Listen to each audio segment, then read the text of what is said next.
Vídeo rápido sobre Banco do Brasil, com código de negociação BBAS3, na Bolsa de Valores brasileira. Empresa essa que no período retornou 7.408% aos sócios, contra um retorno de apenas 498% do Ibovespa, principal índice brasileiro. Trazendo isso para o mundo real, um aporte inicial de apenas R$ 1.000 se transformou em mais de R$ 75 mil, aplicando a metodologia das 3 chaves do sucesso que eu sempre trago para vocês em todos os vídeos. Sempre lembrando que na parte de baixo de todos os vídeos eu deixo uma lista de indicação de livros que vocês têm que obrigatoriamente estar lendo antes de investir em alguma ação, antes de entrar no mercado de capitais. Setor bancário financeiro, vídeo sobre Banco do Brasil, um dividendo multibilionário, vamos falar também sobre payout e dividendos recordes também previsto para esse ano. Vou fazer o meu cálculo quanto à companhia. Vocês já devem estar craques de saber que o Banco do Brasil anunciou mais dividendos na semana passada. Pegando esse valor de 0,62, subtraindo 15% de imposto de renda que incidem sobre JCP, não sobre dividendos, nós temos um JCP livre de 0,52 mais 0,223 em forma de dividendos. Nós vamos ter um pagamento recém-anunciados. Para receber isso, você tem que estar posicionado na companhia no dia 21 e o pagamento já vai acontecer no dia 29, portanto, Datacom, anúncio e pagamento muito rápido. Parabéns, Banco do Brasil. Quanto ao payout, algo que antes mesmo desse anúncio eu já trazia essa possibilidade para quem acompanha e é inscrito no canal, e nós subimos o payout da casa de 40% para 45%. Quando a gente junta isso com a expectativa mínima no guidance de crescimento de 9,5%, vamos colocar 10% aqui para esse ano de 2024, a gente pode chegar a 17 bilhões a serem distribuídos dos lucros aos sócios, aos acionistas. Distribuição essa que seria recorde para a companhia. Mas mesmo com todos esses anúncios que de fato são positivos, sejamos sinceros, nós tivemos também o lucro recorde para a companhia, 9,4 bi no trimestral, e o lucro anual também sendo recorde. Porém, a companhia enfrentou uma derrota, não chamaria de derrota, mas apenas para surpresa de alguns e poucos, ela caiu e chegou a cair 5%, quase 6%, no intraday. Isso não é novidade, eu citei no vídeo do Banco Banrisul, onde o Banrisul zerou todas as linhas do balanço, e eu aproveitei nesse vídeo para salientar que o Banco do Brasil não tinha zerado, apesar do lucro líquido recorde. Ponto de destaque é margens.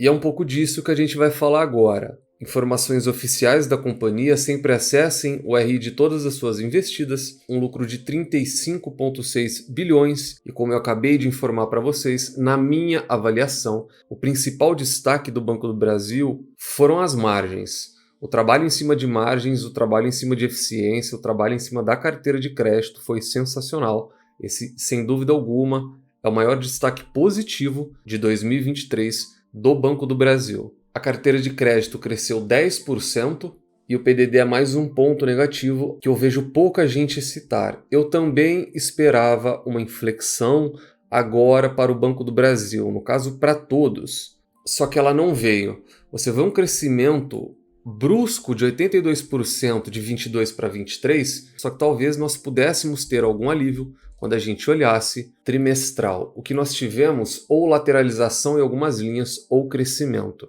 Então aquele pessimismo que eu tinha desde a divulgação do primeiro banco, que foi o Santander, que eu trouxe aqui na mesma noite, ela só se confirmou em todos os outros. Por que isso é importante? Porque isso é impacto direto no lucro líquido, impacto direto na cotação, impacto direto em dividendos. Por que isso aconteceu? Qualidade de crédito. A gente vai ver crescimento ou lateralização em quase todas as linhas, com exceção de pessoa física, uma queda marginal. Ponto preocupante para mim foi uma alta brusca que a gente teve no agro, acima de 90 dias, que é sempre aquela mais preocupante para o banco. E todo o restante, ou lateralização, ou crescimento. Índice de cobertura também em queda.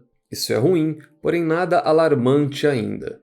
Receita de prestação de serviços também crescendo. Aí você vê um crescimento marginal, tanto no quarter over quarter quanto no year over year, E você se questiona como é que ele teve um lucro tão alto, mesmo um crescimento de receita sendo tão baixo, porque ele é marginal, 3,4 eu sempre considero marginal. Isso é uma boa notícia. Se a receita cresce pouco e o lucro cresce acima disso, significa que o banco está tendo mais eficiência, significa que ele está tendo maior rentabilidade e, como resultado, o lucro é maior. E aí, como se não bastassem todas essas notícias, o Banco do Brasil está no olho do furacão, nós temos também agora a questão de desdobramentos, preços nas máximas. E caso esse dividendo de fato se confirme através de um payout de 45%, nós não só acertamos quanto na subida do payout, quanto um yield que vai flutuar de 10 a 11% para esse ano de 2024. O Banco do Brasil, que coberto por 12 casas ou 12 analistas, tem um preço-alvo de R$ 70 em média, 11 recomendações de compra, uma recomendação neutra e nenhuma recomendação para a venda. Análise fundamentalista, lucros, lucros e mais lucros, tese essa de Peter Lynch. Pegamos a DRE da companhia, abrimos o maior histórico possível e é visível a crescente de receita do banco, é visível a crescente de lucro do banco, sem jamais ter dado nenhum prejuízo aos sócios. Quanto ao ROI, Return on Equity, tese essa de Warren Buffett, ele tem uma média histórica de 16,7%, sendo que o seu atual está acima de 20%. Dividend Yield, tese essa de Benjamin Graham e Luiz Barsi Filho, ele tem uma média histórica de 6,84% e o seu atual está na casa de 7,85%. Preço sobre lucro, tese essa de Robert Shiller, de regressão à média de 1988, ele tem uma média histórica de 6,5 e o atual é de 5. Portanto, percebam, mesmo que ele esteja abaixo da média histórica, e aqui a gente deveria seguir à risca a tese de Shiller, tomem muito cuidado quando vocês observem o banco sendo negociado a 5, 5,5, 6, porque ele sempre foi um banco negociado a múltiplos baixos. Ele é um banco estatal, o maior banco público do país, e está logo abaixo dos braços do governo. Esse é o motivo dele sempre ser negociado a múltiplos baixos e será assim enquanto ele for um banco estatal. E aqui o preço teto e talvez o grande momento do vídeo, principalmente para quem se utiliza dessa metodologia, e dentre das diversas formas que a gente pode fazer, a gente vai fazer do último ano fiscal fechado, somando o dividendo que vai ser distribuído agora em fevereiro, e faremos um preditivo para esse ano todo de 2024. 0,75 é o que ele vai pagar apenas nesse pagamento de fevereiro. Somando os 4,575 que ele já distribuiu em 2023, nós temos um dividendo de 5,32. Dividimos isso por 6%, que é o mínimo aceitável pelo Barsi em forma de remuneração, e nós teríamos um preço teto altíssimo de R$ 88 para a companhia. Só que esse talvez, baseado numa métrica do passado, por isso eu não gosto de olhar dividend yield de maneira isolada, a gente pode olhar para o futuro com base nesses 45% de payout que ele vai distribuir em 2024 e na estimativa de 17 bilhões de reais em forma de proventos. O que a gente vai fazer? Eu já deixei separado aqui. Esse material, dentre todas as informações que ele traz também a quantidade de papéis em circulação. E como que a gente pode, então, através de uma maneira muito simplista, estimar o que o Banco do Brasil vai estar pagando esse ano, uma vez que a gente não tem gatilho de perdas, uma vez que a gente não tem gatilhos negativos para a companhia, o operacional dela deve continuar rolando da mesma maneira que ele vem rolando nos últimos 4 anos. A gente pega os 17 bilhões que as estimativas dizem que ele vai distribuir, e isso é algo extremamente plausível. Comentário rápido. Se isso não fosse factível, eu não traria. Quem já acompanha o canal, principalmente quem é membro do canal, sabe que eu sempre vou prezar muito por coerência, principalmente porque eu emito minha opinião. E a minha opinião, querendo ou não, impacta essas pessoas. 17 bilhões de estimativa, dividido pelo número de papéis em circulação, 2865, 417, 0,20, sendo o mais preciso possível, nós teríamos 5,93 em forma de proventos. É um dividendo que beira a casa dos R$ 6. Dividendo esse, que na cotação de hoje de R$ 57, R$ 58, vai estar acima daqueles 10% que eu já trouxe em outras estimativas para vocês. Então tudo vai se juntando, tudo corrobora. Preço justo, tese essa de Benjamin Graham. Preço justo e preço teto são teses diferentes com finalidades diferentes. Pegamos 22,5, multiplicamos pelo Earnings Per Share, que é o LPA, 11,62, multiplicamos novamente pelo Business Value Per Share, que é o VPA, 57,82, extraímos a raiz quadrada e teríamos um preço justo de R$ 123 para a companhia.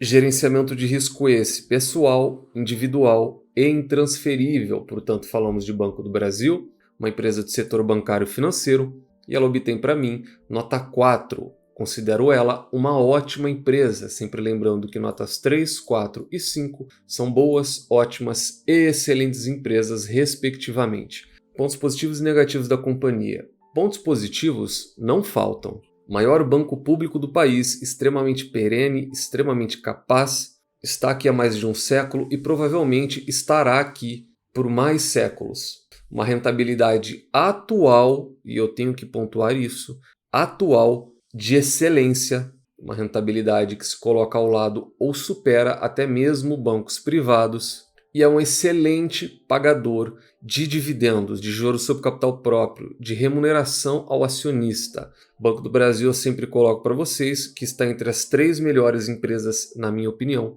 boas pagadoras de proventos. Por quê? Porque ele remunera muito alto e ele tem um payout baixo. Tese essa de Philip Fisher, é uma das melhores combinações que você pode ter como sócio. E o lado negativo, o que não faz dele uma excelente empresa, mesmo ele sendo excelente operacionalmente, e mesmo rebaixando ele, eu ainda tenho ele como uma empresa de excelência, é a questão da gestão. Lembrem-se dos pilares: excelentes empresas a preços atrativos com uma excelente gestão. Terceiro pilar, infelizmente ele está logo abaixo do Estado, quer queiram ou não, ele será, ou melhor, já está sendo utilizado como instrumento e ferramenta política.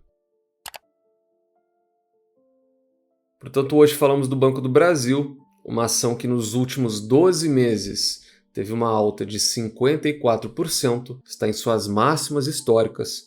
Muito em breve teremos também um desdobramento. Deixa no comentário se concordam ou não com a avaliação que a gente fez dele aqui no canal. Nunca se esqueça das 3 chaves do sucesso. Encontrem excelentes empresas a preços atrativos, com uma excelente gestão e nunca mais as vendam. Tranque elas as 7 chaves. O Value Investing foi e ainda é a melhor maneira de você, investidor pequeno e individual, multiplicar o seu capital na Bolsa de Valores. Nos vemos no próximo vídeo e até lá.